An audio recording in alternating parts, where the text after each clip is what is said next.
Alrighty, Pilates enthusiasts, we're going to do a very basic form of the wall. Now, the wall usually has three parts to it. It has arm circles, peel off, and skiing. And those we can do in next videos, but I really like to show you the very basic bones of the wall. First, you're going to find a wall, a free wall that's not particularly around anything. Mine is next to a mirror, but that's okay. It doesn't particularly matter, because we're just doing a basic form. What you're going to do, and one of the most important parts of the wall, is just looking at the wall. Hello, wall. Sounds silly, but you want to make sure that you know where you're going. That sounds very simple. It's just something that they remind people, even if you're in a hospital. Oh, let me do this.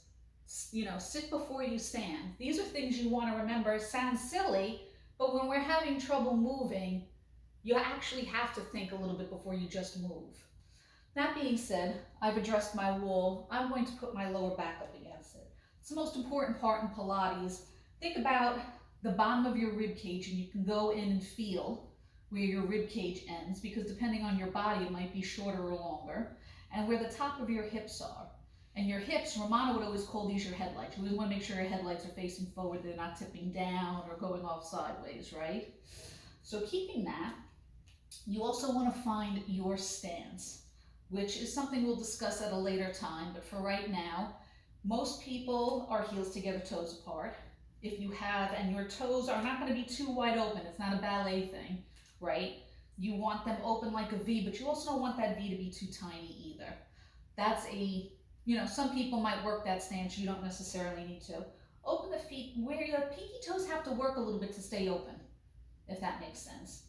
Depending on the person, if you have knee injuries or your knees roll in, parallel is a little bit better for you. And you're going to soften the legs. Make sure the legs are away from the wall. You can see in the video where that is. You don't want to be too close and lock the knees, because you already see what happens to my back when I do that, right? The most important part is that lower back is on the wall. So I'm going to do it with the heels together, toes apart stance.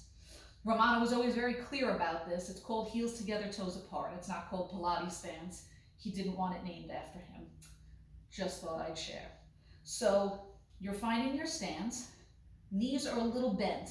Don't let the knees lock, because I don't know if you can see what happens to my lower back when that happens, but the back will pop off the wall, right? Knees are a little bent, and the most important part is the rib cage and the hips. That space in between is against the wall.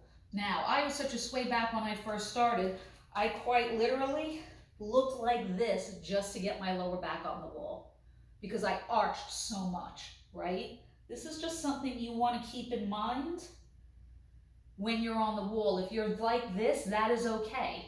It's getting this. The most super advanced people rarely ever put their head on the wall. It's not something that's necessary. It's more about lengthening your spine. When we're lengthening our spine, though, it starts to make shapes that feel different, right? When you're really anchoring your lower back, it feels very rounded. That's okay at first. You're going to lengthen it out at some point, but at first, if that's kind of what you need to do, it's okay. You're not going to stay there. It's just a moment. This is your very basic wall. It's setting this up against the wall. Feel your hands onto the wall, and now we're going to slowly get off. Keeping your stance, you walk back just a little bit and slide up the wall, and you try to keep the back flat, right? It's going to want to leave. Keep the back flat. Hold on to the wall. If it's someplace where you don't want fingerprints, maybe try a door that doesn't, that closes but doesn't open, or put a towel behind you. Again, walking back, sliding up the wall. And the whole point is to keep this consistency, right? My back is leaving a little bit, but I haven't let it change my body to do that, right? Or I might be rounding in a little bit. That's okay. Just be careful you're not arching. And again, walking back, sliding up the wall. Constantly keeping your stance and readjusting. See, I have to readjust my feet. They weren't perfect. And again, walking back until the heels touch the wall. And yes, our bottoms get in the way just a little bit. It's okay. Keep the consistency. Don't let this get all wimpy.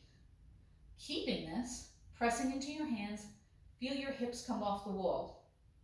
Let your arms hang and walk off the wall tall and lifted. This is your very basic boo-boo version of the wall. I would love for you to try it. Let me know how you're doing. If you need some troubleshooting or you're having problems, I would love to hear from you. And stay tuned for the rest of the wall. Many blessings. Love you.